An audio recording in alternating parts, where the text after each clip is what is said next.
Hello students, हम पढ़ रहे चैप्टर नंबर थर्ड नेम है डेटा हैंडलिंग।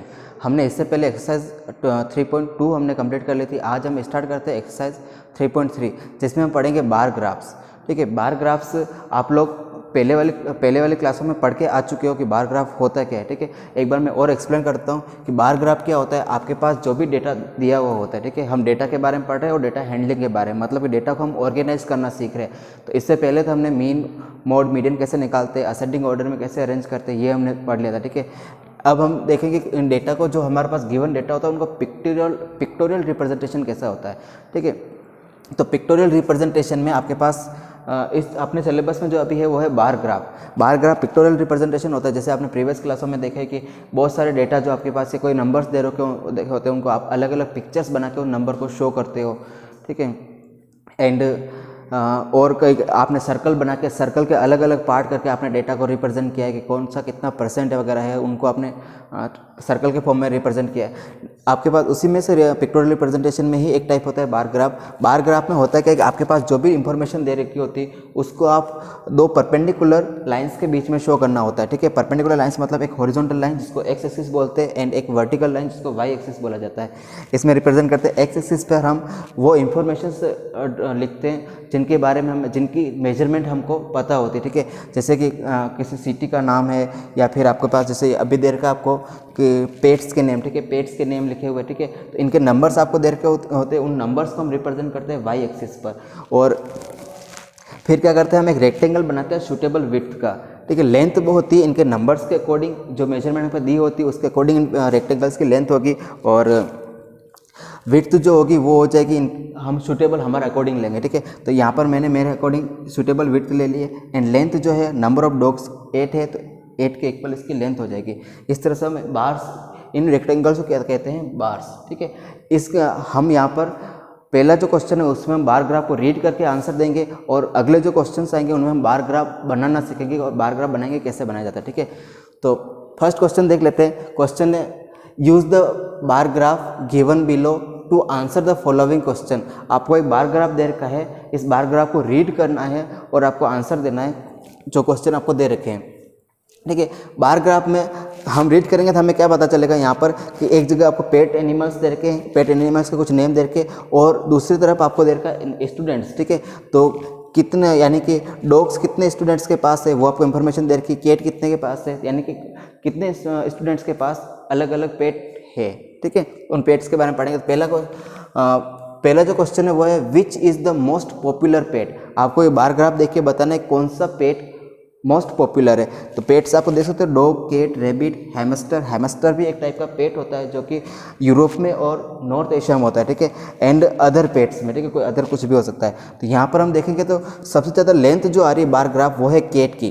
ठीक है, डॉग की है 8, एंड इसके बाद आप देखोगे कैट की, तो कैट की मिलेगी आपको लगभग 10। ठीक है, तो ये कैट की लेंथ, कैट के बार ग्राफ की लेंथ ज़्यादा है, इसलिए मोस्ट पॉपुलर एनिमल कौन सा होगा, वो होगा कैट। तो फर्स्ट का आंसर हो जाएगा कैट्स।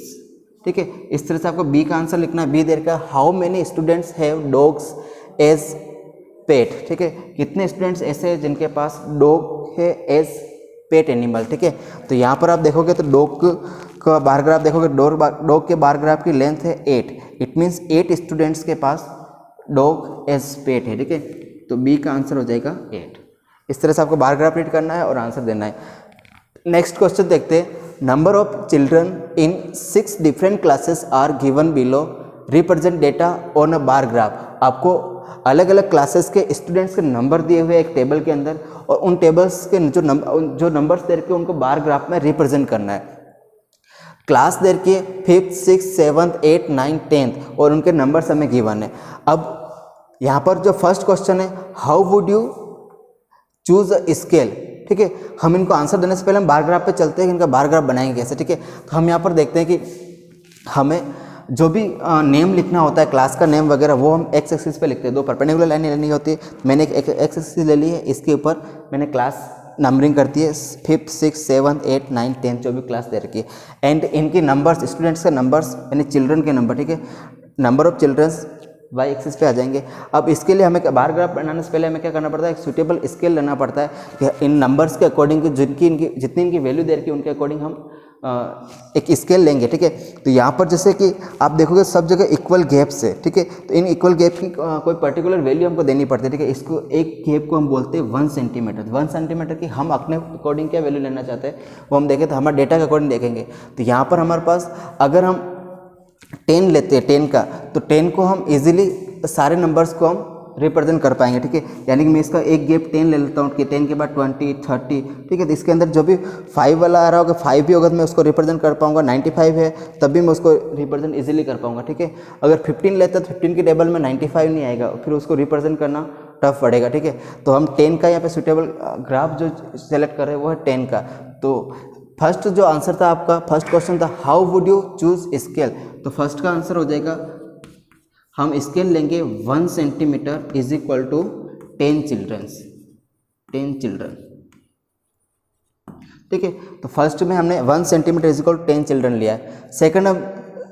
सेकंड हम करेंगे आंसर द फॉलोइंग क्वेश्चन। अब हमें क्या करना, बार ग्राफ पहले ड्रॉ करना पड़ेगा स्केल लेने के बाद, उसके बाद हम आंसर दे पाएंगे, ठीक है। तो हमने क्या किया, फिफ्थ क्लास में हमने रखा है 135 पे मैंने क्या किया, एक हमको बार बनाना है, ठीक है। बार यानी कि रेक्टेंगल बनाना है। तो रेक्टेंगल बनाने के लिए हमने लेंथ जो लेंगे वो लेंगे 135 के इक्वल, ठीक है। तो यहाँ पर हमें इस तरह वाई एक्सिस पर रीड करना है और 135 आएगा 140 और 130 के जस्ट बीच में, ठीक है। तो यहाँ पर हम अंदाजे से यहाँ से इसकी लेंथ लेते हुए इसके इक्वल मैंने यहाँ पर एक सूटेबल विड्थ का एक रेक्टेंगल ड्रॉ कर लिया, ठीक है, दोनों तरफ से लेके। नेक्स्ट अपन देख रहे हैं सिक्स क्लास में 120 है, तो 120 के इक्वल मैंने इसकी लेंथ ले ली है और उसके अकॉर्डिंग मैंने बार ग्राफ ड्रॉ कर लिया, ठीक है। तो जिसकी लेंथ होगी उसके अकॉर्डिंग हम उसके बार ग्राफ को ड्रॉ कर लेंगे। बार ग्राफ को ड्रॉ करने के बाद आपको आंसर देना है, answer the following question, which class has the maximum number of children and minimum. B का फर्स्ट है which class has a maximum number of children, कौन सी क्लास में मैक्सिमम नंबर ऑफ चिल्ड्रन है। तो आप क्लास देख सकते हो, जिस क्लास में बार ग्राफ की लेंथ ज़्यादा होगी उस क्लास में मैक्सिमम नंबर ऑफ स्टूडेंट्स होंगे या चिल्ड्रन होंगे, ठीक है। तो इसमें फर्स्ट हमारे पास आ रहा फिफ्थ, तो फर्स्ट का आंसर हो जाएगा मैक्सिमम का फिफ्थ। एंड सेकंड हमें पूछा हुआ एंड मिनिमम, तो मिनिमम आप देखोगे तो मिनिमम जो लेंथ बन रही है वो बन रही है 10th क्लास की, ठीक है। यहाँ पर सारे बार ग्राफ की लेंथ देख सकते हो, मिनिमम लेंथ है 10th क्लास की, ये हो जाएगा 10th क्लास, ओके। बी का सेकंड क्वेश्चन है, find the ratio of students of class 6th to the students of class 8। आपको क्लास 6th के स्टूडेंट्स का 8th की क्लास के साथ रेशियो फाइंड आउट करना है। तो रेशियो हम कैसे फाइंड आउट करते हैं, क्लास 6th के नंबर है 120, इसको हम लिखते हैं 120 इज टू क्लास, हमें दूसरी लेनी है क्लास 8th क्लास में 100 स्टूडेंट है, ठीक है। 120 इज टू 100। अब रेशियो जो होता है वो कोप्राइम नंबर्स में होता है, तो हमें क्या करना पड़ेगा, जो भी कॉमन नंबर है इसमें हम काट लेंगे, यानी कि उनसे डिवाइड कर लेंगे। यहाँ पर सबसे पहले 0 कॉमन है, 10 कॉमन है, 10 से हमने इसको डिवाइड कर लिया, उसको 10 से डिवाइड करने पर आपको मिलेगा 12 इज टू 10। अब यहाँ पर भी 2 दोनों में कॉमन है, तो मैं 2 से काटूंगा तो ये मेरे पास बन जाएगा 6 और ये होगा 5। तो रेशियो आ जाएगा हमारे पास फाइनली 6 इज टू 5। इस तरह से हम इसका रेशियो फाइंड आउट कर लेंगे, ओके। नेक्स्ट क्वेश्चन हम देखेंगे अगले वीडियो में, तब तक के लिए थैंक यू।